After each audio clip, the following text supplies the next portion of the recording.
But Savitri व्रत के दिन भूल से भी ना करें ये गलतियां।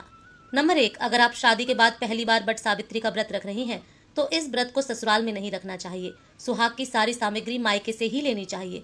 इसके साथ ही कहा जाता है कि पहला बट सावित्री व्रत ससुराल की बजाय मायके में ही रखना चाहिए। नंबर 2, बट सावित्री व्रत के दिन सुहागिन महिलाओं को काले रंग के कपड़े पहनने से बचना चाहिए।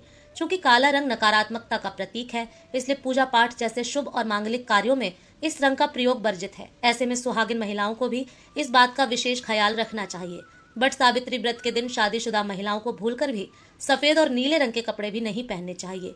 सुहाग की पूजा में इन रंगों का इस्तेमाल सही नहीं माना जाता है। नंबर 3, बट सावित्री के दिन बरगद की टहनियों को भूलकर भी नहीं तोड़ना चाहिए।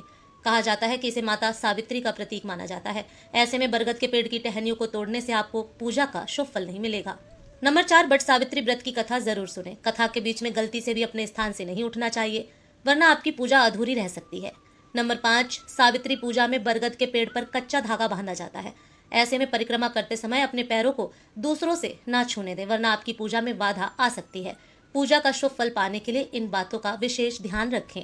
नंबर 6, बट सावित्री व्रत में बरगद पूजा के कुछ विशेष नियम बनाए गए हैं और उसमें से सबसे प्रमुख है बरगद की सही तरीके से परिक्रमा करना। यदि आप बरगद के वृक्ष की परिक्रमा करती हैं, उसमें कच्चा धागा बांधती हैं, तो ध्यान रखें कि आपको भूल कर भी इसकी उल्टी परिक्रमा नहीं करनी चाहिए। नंबर 7, इस दिन आपको काली चूड़ियां भी नहीं पहननी चाहिए और भूल कर भी ऐसी चूड़ियां ना पहने जो कहीं से भी टूटी हुई हो। इसके साथ ही आप इस दिन 16 श्रृंगार करके ही पूजा करें तो आपके लिए ज्यादा शुभ होगा और पति को दीर्घायु का वरदान मिलेगा। नंबर 8, यदि आप प्रेग्नेंट हैं तो आपको बट सावित्री के दिन पूजन करना चाहिए, लेकिन बरगद की परिक्रमा करने से बचें। दरअसल प्रेगनेंसी में कोई भी परिक्रमा करने की मनाही होती है।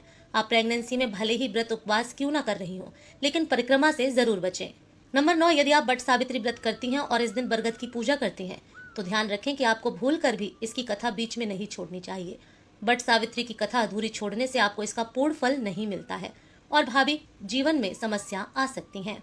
नंबर 10, बट सावित्री व्रत के दिन सुहागिन महिलाओं को पूजन के दौरान बट वृक्ष की 7 बार परिक्रमा करनी चाहिए। इसके साथ ही परिक्रमा के दौरान बरगद में सूत यानी कच्चा धागा बांधें और फल फूल अक्षत धूप दीप और भोग इत्यादि अर्पित करें। इसके बिना बट सावित्री का व्रत अधूरा ही रह जाता है। नंबर